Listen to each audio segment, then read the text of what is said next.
All right, today we are taking a look at what the American Dream means. It's part of a Detroit Public Television initiative to tell people stories as they seize opportunities and deal with challenges in the quest for the American Dream in our country.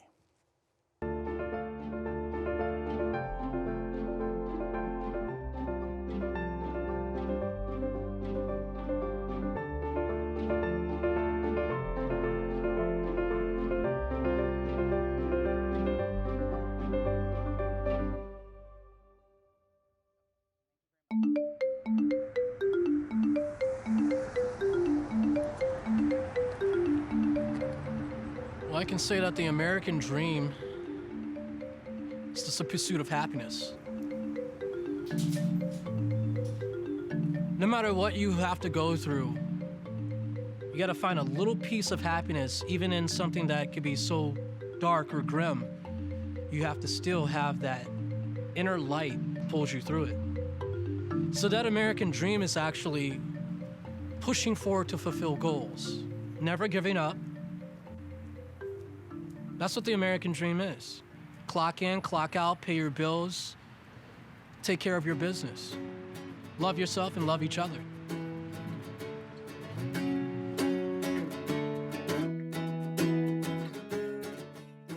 I grew up in a two-parent home. Basically, my mother is a stay-at-home mom. My father was an educator.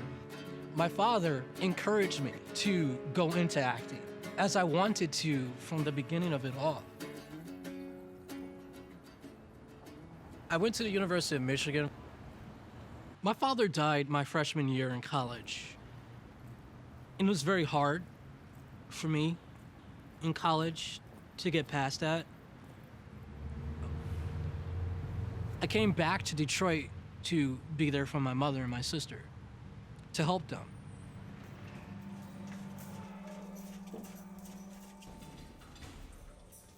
There are film producers here in Detroit.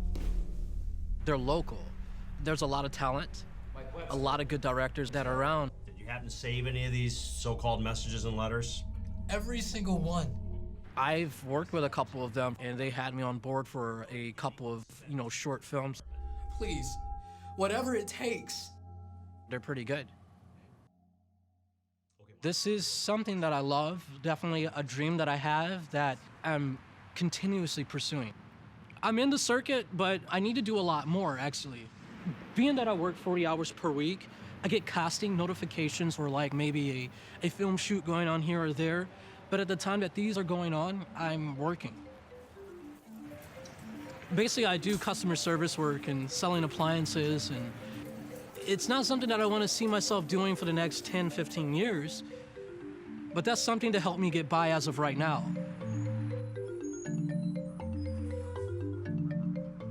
I work in Livonia, and I live in Detroit, and I take public transit. It takes me 2.5, maybe 3 hours to actually get to work. I walk the rest of the way to get to the job. It's about a 45, 50-minute walk, so I get a lot of exercise. I'm used to it because I walk everywhere practically. I'm gonna sell myself to the customer, so to speak. I'm gonna sell them me as a representative, but I'm also gonna represent the company and represent the product that I'm selling to them. You have to be believable. You have to be catering to their needs. It's just me being truthful. I'm good at acting too. My manager, Chad, he said, "Hey Rob, I got a car for you. I got a Dodge Neon 1998. I want to sell it to you for $800. He just willfully opened his hand and did that. They like me a lot, I guess. They even explained that to me, that I could become a manager. All I need to do is get a car. And they'll probably promote me to becoming a manager because of how well I work with customers. They want to help me a lot. I value them. They value me, so definitely I'm not going to turn my back on an opportunity nor on this job either. But I definitely need to make more money, and I need to be more independent. So I'm 31, and I don't even have the things that most 31-year-olds may have. Right now, I feel like I'm like at a crossroad where I don't know what's gonna happen next. Doors could be opening up for me, and I just don't know what door. I could go through all doors. I don't know what's gonna happen. I have no clue yet. When you talk about living the American dream, you know, a lot of people would say this, like, how you been, man?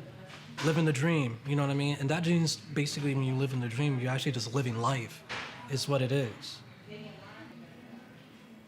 Some of us, maybe all of us, I don't know, haven't fulfilled our personal dreams that were in our goals. I'm not giving up. And I just have a feeling something is going to change. I'm living the dream because I'm surviving and I am providing. It's a dream that is pending. So there lies the struggle. What dreams do you chase? Share your dream at redreamproject.org. Finally today, we want to send our condolences to the family and friends of two men who were pioneers in the African American community, Reverend Nicholas Hood Sr. and Howard Sims. Reverend Hood was a civil rights activist and a former Detroit City Council member. He served for 28 years on the council. He was pastor emeritus at Plymouth United Church of Christ, and he was known for his commitment to community service and social justice. Reverend Hood died last week at the age of 91.